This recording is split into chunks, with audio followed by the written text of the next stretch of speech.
Hello YouTube and welcome back to the channel. Today we are playing a different type of game. I just completed this game and it's interesting. It's not like the games that we normally play with the jump scares and stuff. This is more of a novel turned into a game, like an interactive game.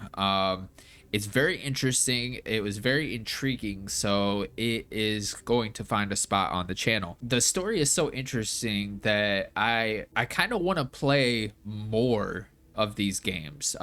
They've got 3 games over here on the side that I'll probably be checking out. I'll record them and see if they are worthy to go up on the channel. But this is Dagon. Throughout the video I pronounce it Dagon. So yeah, but it is Dagon and it is very interesting. I really hope that you guys enjoy the video, but before we hop in, if you do enjoy these types of videos or my past videos, whatever, make sure to hit the like button. It helps out more than you know. Also subscribe while you're down there, and if you want to see me live, head on over to twitch.tv/BradleyFC and join the Discord if you want to, you know, interact with the community. We're trying to grow the community and make it as big as we possibly can for 2024 goals and all that stuff, you know. So with all that said, let's hop into the game. Dagon, I'm just gonna say Dagon is a faithful interactive adaptation of H.P. Lovecraft's work focused on story and atmosphere. You will not find difficult choices, action sequences, or inventory management here, and movement is limited to progressing through locations along with the plot. Okay. I'm writing this under an appreciable mental strain. Okay, yeah, volume needs to calm down. Well, actually, that could stay up, and then the voiceover can go down to like 40. There we go. Since by tonight I shall be no more. Much better. During the game, you'll encounter interactive elements, some of them will allow you to continue your journey. Others reveal interesting facts about the original short story, its historical background, and the author. Some of the trivia is hidden. In order to find these secrets, focus your eyes and look for the Elder Sign. So to focus our eyes, we right-click. I'm not sure what all these are up here. I think they're just visual cues. So right-clicking to focus. Sensitivity is a little low. Okay, we'll just do that. Okay, so Penniless, and at the end of my supply of the drug which alone makes life endurable, I can bear the torture no longer, and shall cast myself from this garret window into the squalid street below. Do not think from my slavery to morphine that I am a weakling or a degenerate. When you have read these hastily scrawled pages, you may guess, though never fully realize, why it is that I must have forgetfulness or death.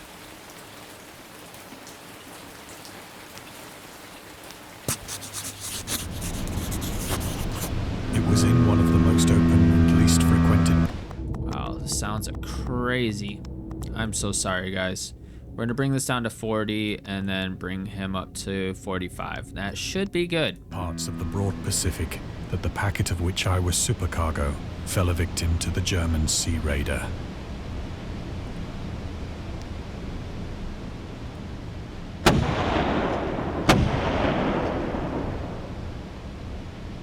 The Great War was then at its very beginning, and the ocean forces of the Hun had not completely sunk to their later degradation. This is a really good looking game though. So that our vessel was made a legitimate prize, whilst we of her crew were treated with all the fairness and consideration due us as naval prisoners. I didn't get the question mark item on the desk, so I'm hoping that it might bring us back. Find the first piece of trivia. Okay, the Huns. The Huns were Central Asian nomads who established a dominion in Europe and invaded the Roman Empire in the 5th century AD. They were known as brutal, deadly warriors and masters of quick raids who also developed powerful composite bows, lassos, and early siege weapons. During World War I, the British used the word Hun as a synonym for Germans in order to emphasize their brutality. However, the term originated when the German Emperor Wilhelm II, or the second, gave a speech to his troops on the 27th of July 1900 before they embarked to China. Should you encounter the enemy, he will be defeated. No quarter will be given. Prisoners will not be taken. Whoever falls into your hands is forfeited. Just as 1,000 years ago, the Huns under their king Attila made a name for themselves, one that even today makes them seem mighty in history and legend.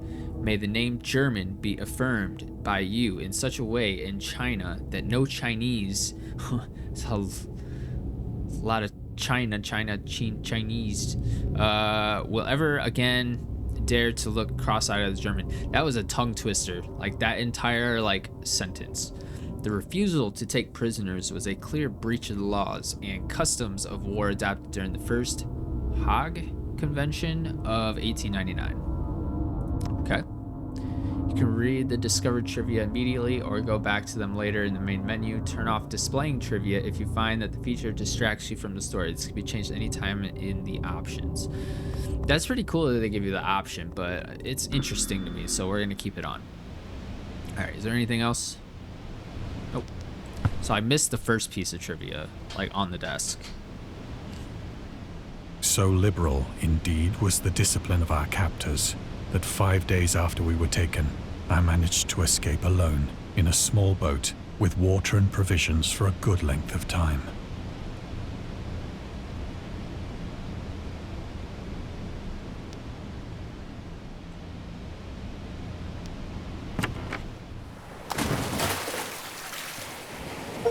When I finally found myself adrift and free, I had but little idea of my surroundings.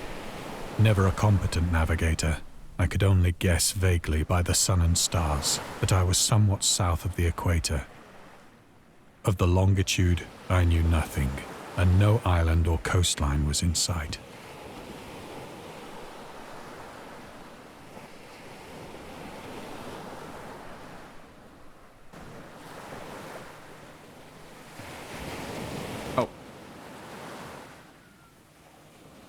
The weather kept fair, and for uncounted days I drifted aimlessly beneath the scorching sun, waiting either for some passing ship or to be cast on the shores of some habitable land.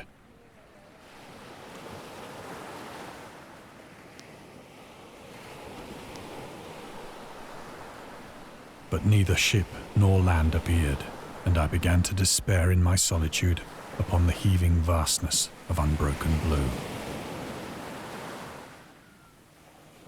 The writing is really good. The change happened whilst I slept.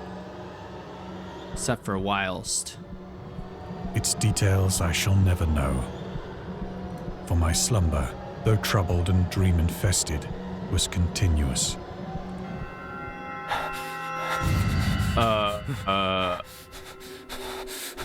What? When at last I awoke, it was to discover myself half sucked into a slimy expanse of hellish black mire, which extended about me in monotonous undulations as far as I could see.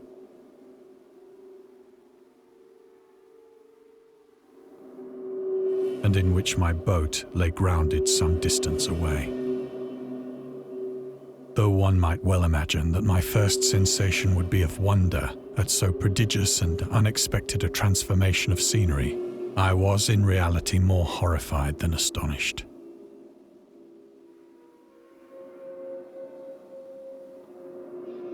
It's so crazy. For there was in the air and in the rotting soil a sinister quality which chilled me to the very core.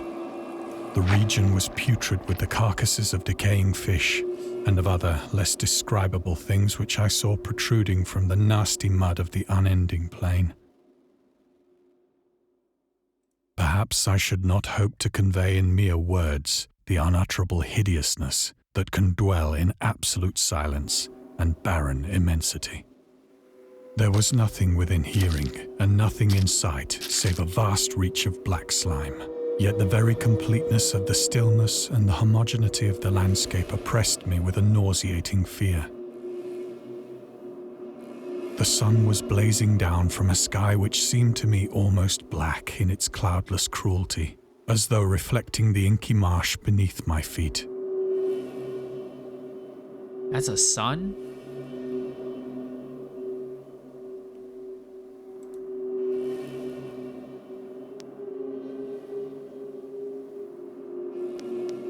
So the movement's very limited.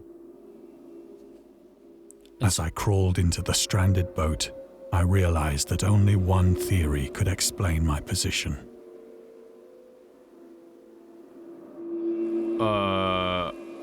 What is that? Through some unprecedented volcanic upheaval, a portion of the ocean floor must have been thrown to the surface, exposing regions for which innumerable millions of years had lain hidden under unfathomable watery depths. Guess that makes sense.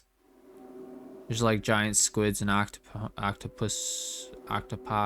I don't remember the plural term for that, but there's, it looks like an ammonite or whatever, which are deep sea. Like that's a deep sea fish. So great was the extent of the new land which had risen beneath me that I could not detect the faintest noise of the surging ocean, straining my ears as I might. Nor were there any seafowl to prey upon the dead things. Huh. So no birds. For several hours I sat thinking or brooding in the boat, which lay upon its side and afforded a slight shade as the sun moved across the heavens. As the day progressed, the ground lost some of its stickiness and seemed likely to dry sufficiently for traveling purposes in a short time. That night I slept but little, and the next day I made for myself a pack containing food and water, preparatory to an overland journey in search of the vanished sea and possible rescue.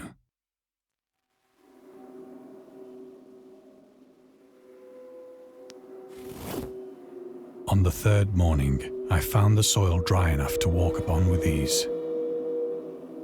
The odor of the fish was maddening, but I was too much concerned with graver things to mind so slight an evil, and set out boldly for an unknown goal.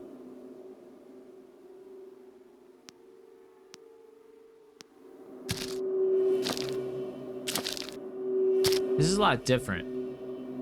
All day I forged steadily westward, guided by a faraway hummock which rose higher than any other elevation on the rolling desert.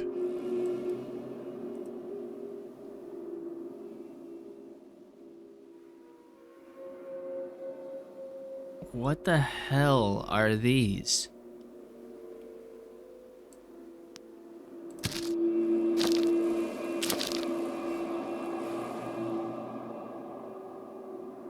Oh no, poor whale. So I guess we're like at the bottom of the ocean. I don't know. Like I said, I've never heard of these stories. That night, I encamped, and on the following day still travelled toward the hummock, though that object seemed scarcely nearer than when I had first espied it.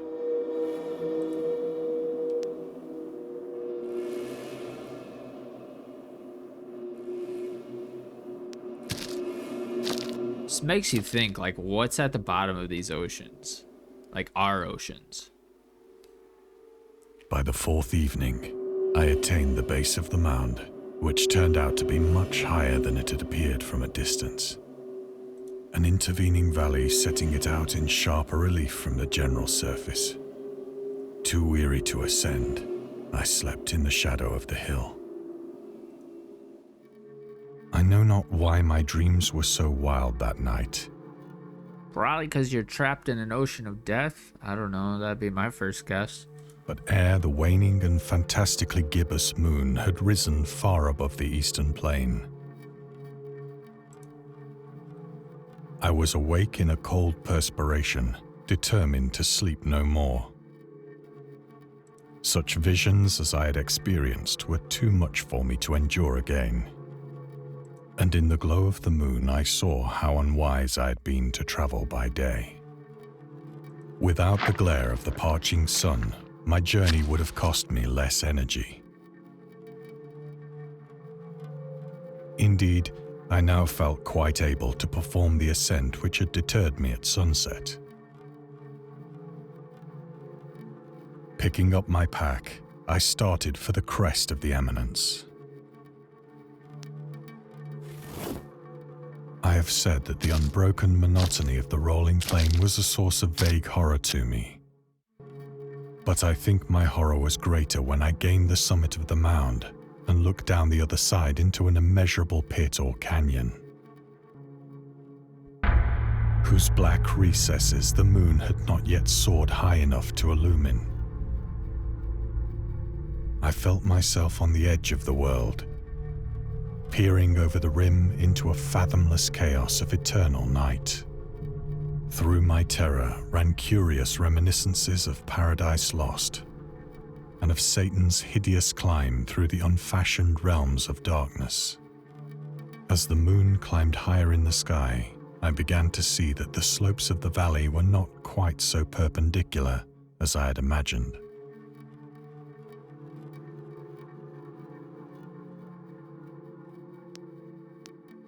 You're going into like the depths of hell or something? Ledges and outcroppings of rock afforded fairly easy footholds for a descent.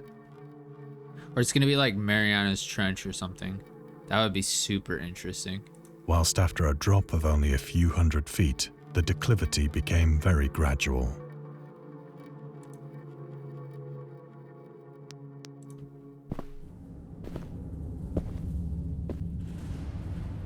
Urged on by an impulse which I cannot definitely analyze, I scrambled with difficulty down the rocks and stood on the gentler slope beneath, gazing into the Stygian deeps where no light had yet penetrated.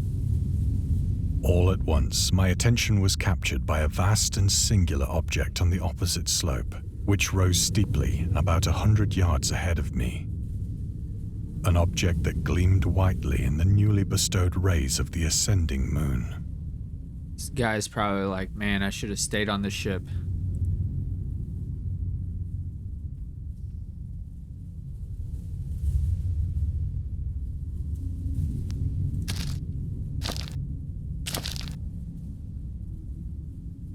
That it was merely a gigantic piece of stone, I soon assured myself. But I was conscious of a distinct impression that its contour and position were not altogether the work of nature.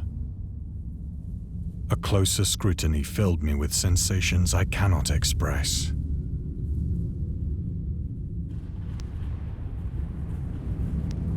For despite its enormous magnitude and its position in an abyss which had yawned at the bottom of the sea since the world was young, I perceived beyond a doubt that the strange object was a well-shaped monolith, whose massive bulk had known the workmanship and perhaps the worship of living and thinking creatures.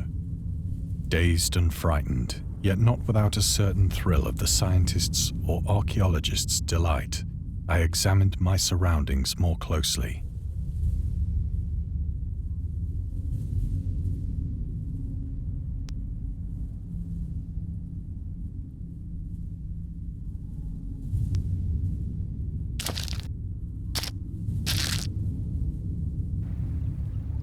The moon, now near the zenith, shone weirdly and vividly above the towering steeps that hemmed in the chasm, and revealed the fact that a far-flung body of water flowed at the bottom, winding out of sight in both directions and almost lapping my feet as I stood on the slope. Across the chasm, the wavelets washed the base of the Cyclopean monolith, on whose surface I could now trace both inscriptions and crude sculptures.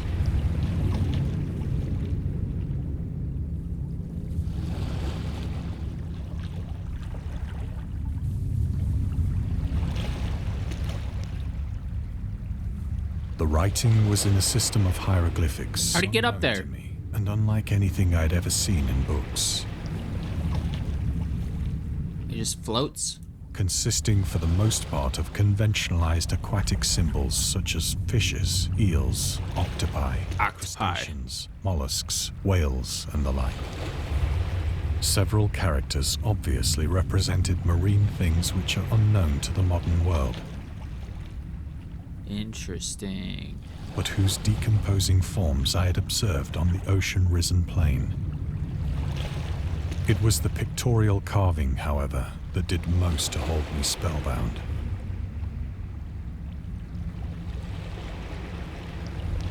Plainly visible across the intervening water, on account of their enormous size, were an array of bas-reliefs whose subjects would have excited the envy of a Doré.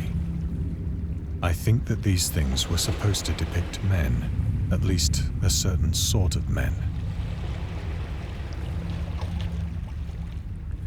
They remind me of Race, or whatever those things were in Harry Potter. Sorry, Harry Potter heads. I've only seen the movies once. Though the creatures were shown disporting like fishes in the waters of some marine grotto, or paying homage at some monolithic shrine which appeared to be under the waves as well. Of their faces and forms I dare not speak in detail, for the mere remembrance makes me grow faint. Grotesque beyond the imagination of a Poe or a Bulwer. They were damnably human in general outline, despite webbed hands and feet, shockingly wide and flabby lips, glassy, bulging eyes, Cthulhu. and other features less pleasant to recall. Curiously enough, they seem to have been chiseled badly out of proportion with their scenic background. For one of the creatures was shown in the act of killing a whale, represented as but little larger than himself. Huh. I remarked, as I say, their grotesqueness and strange size, but in a moment decided that they were merely the imaginary gods of some primitive fishing or seafaring tribe. Some tribe whose last descendant had perished eras before the first ancestor of the Piltdown or Neanderthal man was born.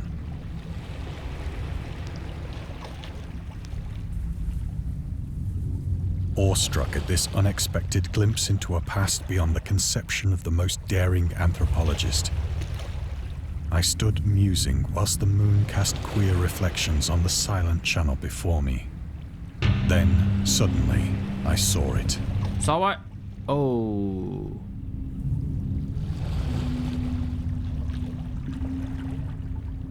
With only a slight churning to mark its rise to the surface, the thing slid into view above the dark waters. That's terrifying. Polyphemus-like and loathsome, it darted like a stupendous monster of nightmares to the monolith. It's like, you think I'm fake? Come at me. About which it flung its gigantic scaly arms, the while it bowed its hideous head and gave vent to certain measured sounds.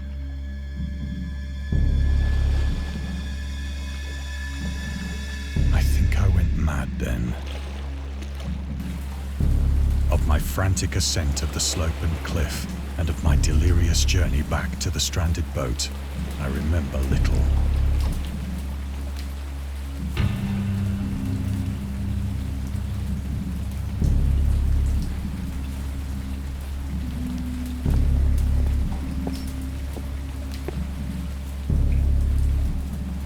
I believe I sang a great deal and laughed oddly when I was unable to sing. Oh, come on, I want to hear it. Sing us a tune.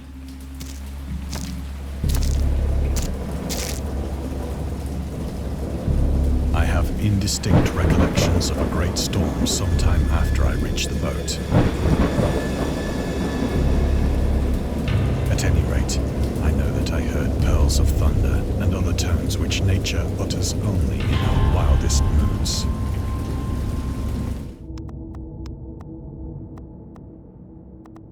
the sound is like crazy unbalanced. I'm so sorry.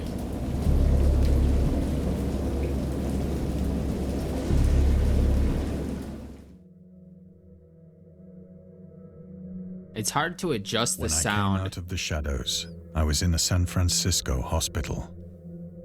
Oh, we're in San Fran.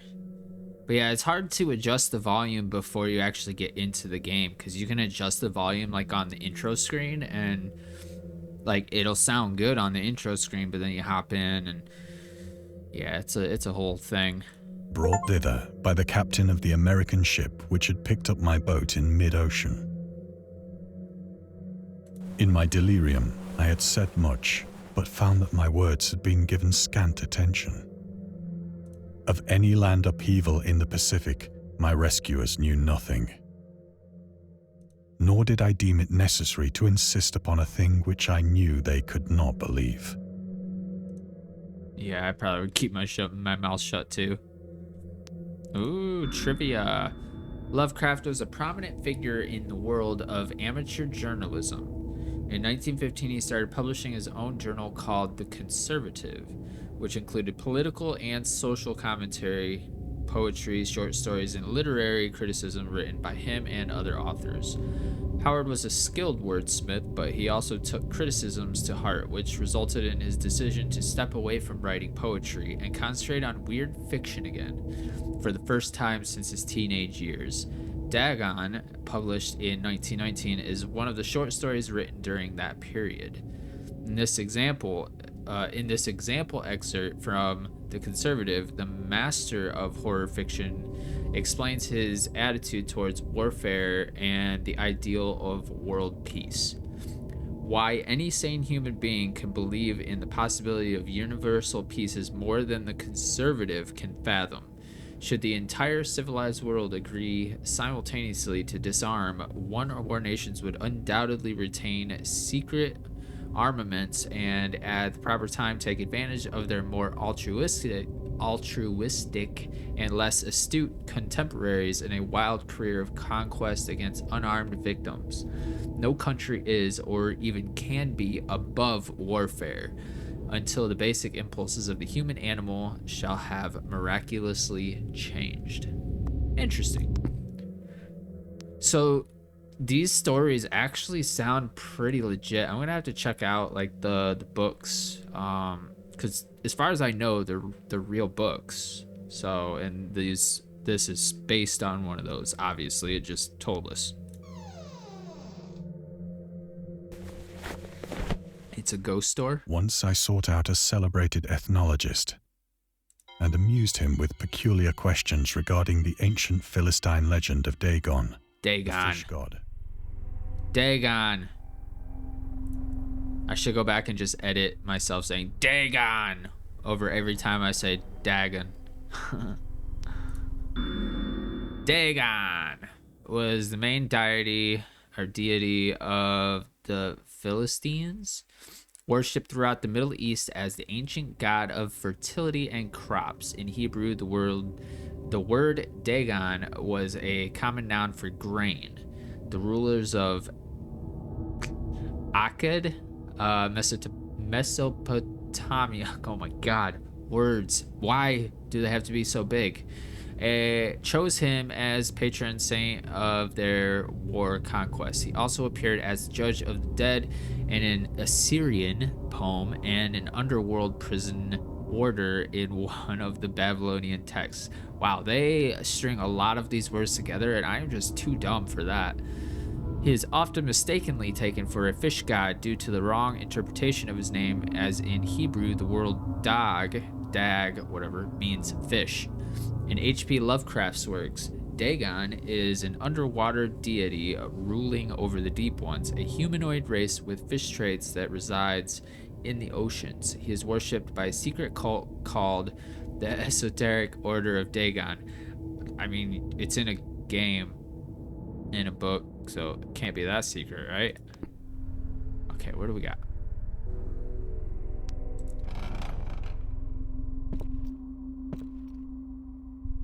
But soon perceiving that he was hopelessly conventional, I did not press my inquiries. Oh, I can spin 360 now. Woo! Is there any other trivia? Aha. August Derleth and the Cthulhu. I was right! I'm guessing that's what it is. August Derleth was an American writer and anthologist. Sounded out. He also befriended Lovecraft and published many of his works through his company, Arkham House. I know that word. Although he greatly contributed to the popularization of the author's work after his death, he is surrounded by numerous controversies. One of his most questionable decisions involved introducing the good versus evil doctrine. Derleth was a devout Catholic. To the Cthulhu mythos, which contrasted with Lovecraft's view of the world and his approach to cosmic horror. As a result, the author's works are often misunderstood and misrepresented in today's culture. It is also worth noting that Lovecraft was never really interested in creating a mythology, and the term Cthulhu, I think that's how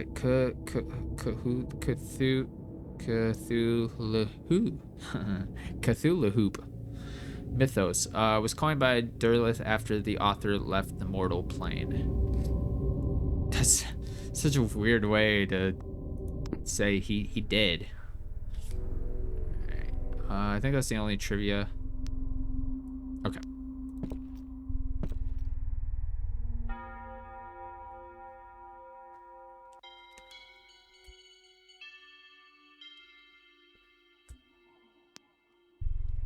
Okay, we cannot go 360 this time.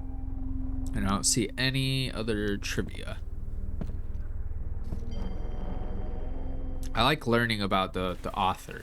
It is at night. Oh, I could probably get it. Especially when the moon is gibbous and waning, that I see the thing. I tried morphine. Okay. But the drug has given only transient surcease, and has drawn me into its clutches as a hopeless slave. Well, yeah, it's morphine. It'll knock you on your ass. So now, I am to end it all, having written a full account for the information or the contemptuous amusement of my fellow men. Dude, that would be a terrible feeling. To like write down everything you've seen, experienced, what led to your death, only for people to take it as fiction. Like some madman who came up with this story. But little do they know it's true. Like that would be the worst feeling.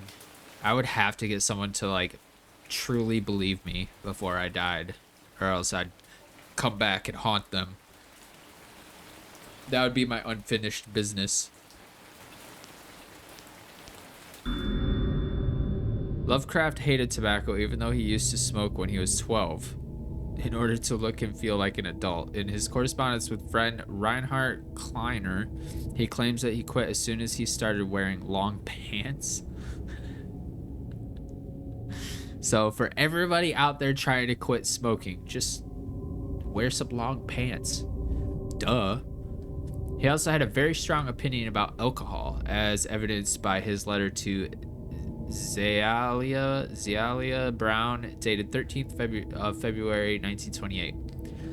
As for the matter of drinking, I have never tasted intoxicating liquor and never intend to, having a strong aesthetic disgust at anything which blunts or coarsens the delicate nature, equipoise, sounds like a Pokemon, of the evolved human intellect and imagination. Drinking excited my personal repugnance, I think? I don't know, big words. Hence, I don't drink. Let the herd do what they will. I am rather in favor of prohibition, the prohibition of anyone antisocial force as well as of any other. Source: The Spirit of Revision, Lovecraft's letter to Zealia, Brown Reed Bishop, H.P. Lovecraft, blah, blah, blah. Okay. Interesting. Okay, I think this is going to be our demise. Often, I ask myself if it could not all have been a pure phantasm. A mere freak of fever, as I lay sun-stricken and raving in the open boat after my escape from the German man of war.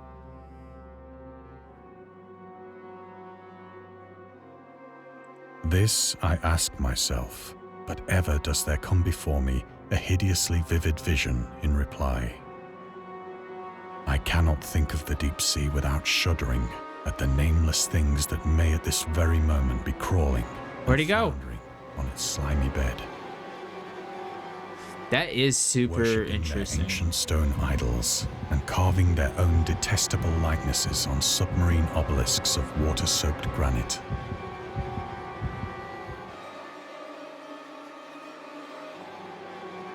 I dream of a day when they may rise above the billows to drag down into their reeking talons the remnants of puny, war-exhausted mankind. Of a day when the land shall sink and the dark ocean shall ascend amidst universal pandemonium.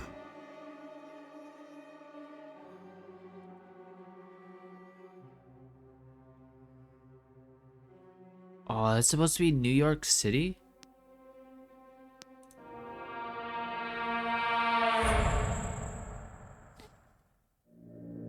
The end is near.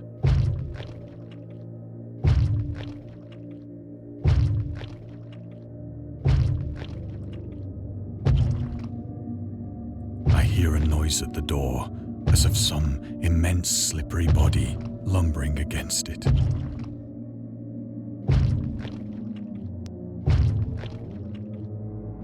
Make sure I'm not missing anything. It shall not find me. I don't know, it seems like he's pretty close to opening that door with the little teeny tiny nightstand in front of it. What'd I say? God, that hand!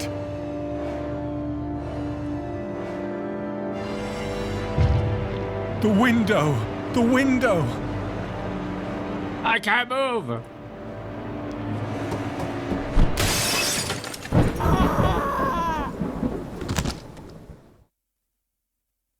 So get killed by the hand or... Thank you for playing. We hope you enjoyed and immersed yourself in our little pool of cosmic horror. We would appreciate it if you took a moment to rate Dagon and check out our other games and DLCs. Okay, so we're gonna have to check these out for sure. We're not gonna leave feedback right now, but yeah,